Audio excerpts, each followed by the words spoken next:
मोदी जी कौन सा phone use करते हैं? कैसे आप इमरजेंसी में अपने यूरिन से फोन चार्ज कर सकते हो? और ऐसा क्या हुआ कि माउंट एवरेस्ट पर भी हाई स्पीड इंटरनेट देना पड़ा? और बैग के चेन में ये होल क्यों होते हैं? जानने के लिए बने रहना वीडियो के एंड तक। नंबर 20, जो व्यक्ति ज्यादा स्वेट करता है या जिसे काफी आसानी से पसीना आता है वो ज्यादा लॉयल और ऑनेस्ट फ्रेंड माना जाता है। और अगर आपको लग रहा है ये सेंस नहीं बनाता तो फिर आपकी बॉडी कितना स्वेट करेगी ये सब आपके हार्मोन्स पर निर्भर करता है और वही है जो हमें फीलिंग देता है। नंबर 19, आज हमें चोट लगती है तो हम बैंडेज डालते हैं, लेकिन पहले बैंडेज नहीं हुआ करती थी तो तब लोग अपनी चोट को बांधने के लिए मकड़ी के जाले का इस्तेमाल करते थे क्योंकि ये काफी क्लीन होता है और ये बिल्कुल बैंडेज की तरह चोट पर चिपक जाते हैं और चोट को जल्दी ठीक भी कर देते हैं। नंबर 18, आप लोगों के म्यूजिक के टेस्ट से उनको पहचान सकते हो। जैसे अगर किसी को बहुत ज्यादा ढिंचाक गाने पसंद है तो वो ज्यादा बिंदास होगा और वही किसी को साइलेंट गाने पसंद है तो वो इंट्रोवर्टेड टाइप का होगा। ये देखकर आप समझ सकते हो कि उसके पर्सपेक्टिव में ये दुनिया कैसी है। नंबर 17, माउंट एवरेस्ट पर हाई स्पीड इंटरनेट चलता है। जी हाँ, 2014 के बाद से माउंट एवरेस्ट के एकदम टॉप पर तो नहीं लेकिन उसके काफी हाइट तक आपको काफी फास्ट इंटरनेट देखने को मिलेगा, लेकिन एकदम टॉप पर थोड़ा बहुत ही इंटरनेट पकड़ेगा क्योंकि जाहिर सी बात है उतनी ऊंचाई पर इंटरनेट भेजना काफी मुश्किल और महंगा होगा। नंबर 15, एक ड्राइवर ने कुत्ते को मार दिया था और फिर अपनी कार वहाँ पर पार्क करके चला गया, लेकिन जब वो वापस आया तो कार की हालत बहुत ज्यादा खराब थी। फिर सीसीटीवी कैमरा में चेक करने पर पता चला कि उसके जाने के बाद वही कुत्ता अपने कुछ दोस्तों को लेकर वहाँ पर आया था और उसने कार की हालत टाइट कर दी। उसने विंडशील्ड, वाइपर्स और फेंडर्स जैसी चीजों को चबाकर तोड़ दिया और कार के ऊपर उन्होंने टॉयलेट भी कर दिया, यहाँ तक कि कार में जगह जगह पर डेंट भी मार दिए थे। नंबर 14, अगर आपको कैलोरीज बर्न करनी है तो जॉगिंग करने से अच्छा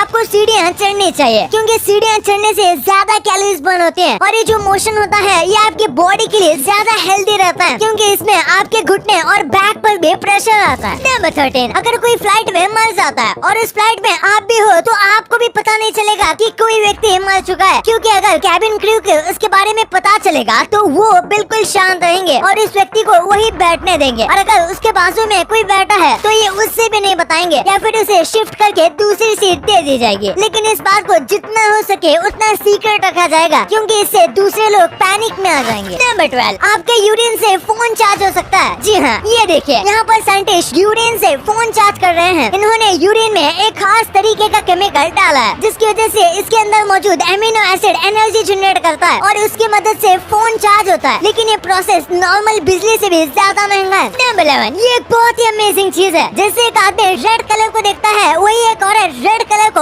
अलग तरीके से देखती है। आदमी और औरत कलर को अलग अलग तरीके से देखते हैं। हमारी आंखें और दिमाग कलर के शेड्स को उतने अच्छे से समझ नहीं पाते जितना एक औरत का दिमाग समझ पाता है। जैसे कि हमारे लिए रेड बस रेड है लेकिन उनके लिए रेड काफी अलग शेड का होता है और इसी वजह से लड़कियों की कलर चॉइस हमसे ज्यादा अच्छी होती है। नंबर 10, फ्रांस में 14 साल के बच्चे भी कार चला सकते हैं, लेकिन जाहिर सी बात है ये नॉर्मल कार नहीं होती बल्कि VSP कार होती है जो कि काफी ज्यादा छोटी होती है और इसकी स्पीड भी एक तरीके से सेट होती है और ये ज्यादा स्पीड पर भी नहीं चल सकती है और इसी वजह से 14 साल के बच्चे भी इसे चला सकते हैं क्योंकि ओवरऑल ये ट्रांसपोर्टेशन के लिए बहुत अच्छी है। नंबर 9, अगर मैं आपसे कहूँ कि Windows 11 को डाउनलोड या खरीदे बिना ही आप उसे यूज कर सकते हो, जी हाँ ये सच है। अगर आप अपने पीसी पर Windows 11 blueedge.me पर जाओगे तो आपका पीसी ऑटोमेटिकली Windows 11 बन जाएगा और आप Windows 11 के सारे फीचर्स यूज कर सकते हो। जब तक आप इससे कनेक्टेड हो ये बिल्कुल Windows 11 की तरह काम करता है और ये काफी ज्यादा स्मूथ भी चलता है। बस फर्क ये है कि इसे चलाने के लिए आपको ऑल टाइम इंटरनेट से कनेक्ट रहना पड़ता है, लेकिन नॉर्मल विंडोज में ऐसा करने की जरूरत नहीं। नंबर 8, चाइना में रेड यानी कि लाल कार यूज करना पूरी तरीके से बैन है और ये पूरे चाइना में बैन नहीं है बल्कि बस शंघाई में बैन है। यहाँ पर आपको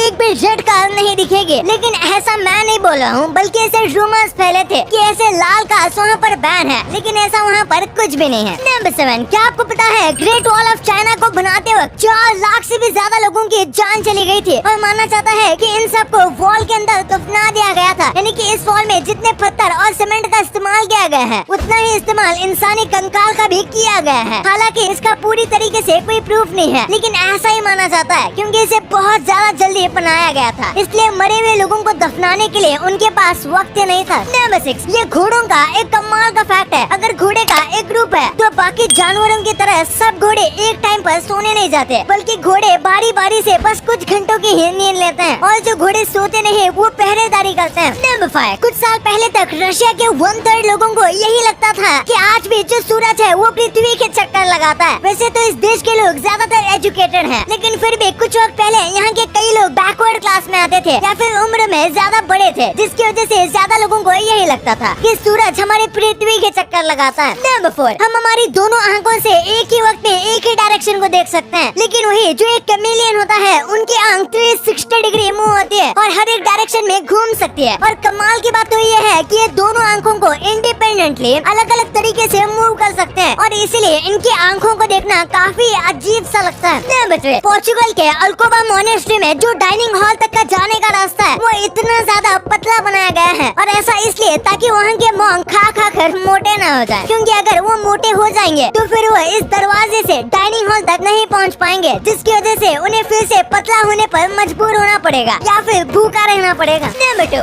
आपने बैग के चेन में इस तरीके के होल को जरूर नोटिस किया होगा, लेकिन आखिर ऐसा होल क्यों दिया जाता है? दरअसल इसका सबसे मेन पर्पस होता है हमारे हाथों को ग्रिप देना। पहले नॉर्मल चेन ही आया करती थी जिनमें होल नहीं होते थे, लेकिन होल होने वाली चेन ज्यादा ग्रिप देती थी, जिसके बाद ये सारे बैग्स में कॉमन डिजाइन हो गया, यानी एक प्रकार से ट्रेडिशन बन गया। और बैग की चेन में जो डिजाइन होती है वो भी इसी कारण से दी जाती है। आजकल ऐसी चेन आती है जिनमें होल नहीं होता, लेकिन उन चेन्स को बाहर की तरफ से चपटा बनाया जाता है ताकि ग्रिप मिल सके। और इसका और एक काम होता है की चेन को लटकाने का। अगर होल न होता तो की चेन को लटकाने का ट्रेंड नहीं आता। नंबर 1, मोदी जी कौन सा फोन इस्तेमाल करते हैं? आप में से कई लोगों ने उन्हें इम्पोर्टेंट मीटिंग में आईफोन के साथ सेल्फी खींचते हुए देखा होगा, लेकिन असलियत में ये आईफोन इनका नहीं होता, बल्कि इम्पोर्टेंट मोमेंट पर बस फोटो खींचने के लिए इन फोन्स को तैयार किया जाता है। असलियत में मोदी जी जिस फोन का इस्तेमाल करते हैं उस फोन का नाम है रैक्स फोन। ये फोन खास तरीके से बनाया जाता है और लगभग पूरी दुनिया के प्राइम मिनिस्टर और प्रेसिडेंट इसी तरीके का फोन का इस्तेमाल करते हैं। इसमें खास एप्लीकेशन और सॉफ्टवेयर होते हैं जिसे हैक करना नेक्स्ट टू इम्पॉसिबल होता है, और लगातार इन फोन पर गवर्नमेंट नजर रखती है। ये फोन खुद गवर्नमेंट ही बनाती है और इसमें बस चुनिंदा कुछ ही फीचर होते हैं। अब आपको इतनी इंटरेस्टिंग बातें पता चल गई हैं, तो 1 सेकंड निकाल के सब्सक्राइब कर लो यार। सब्सक्राइब करने से आपको इससे अच्छा कंटेंट मिलेगा, और अगर आपको वीडियो अच्छी लगे तो वीडियो को लाइक करना मत भूलना। और आप हमारी पिछले वाले अमेजिंग वीडियो देख सकते हो, वो भी बहुत इंटरेस्टिंग है। और आपका और अपने अपनों का बहुत ख्याल रखिएगा। मिलते हैं अगले वीडियो में, तब तक के लिए गुड।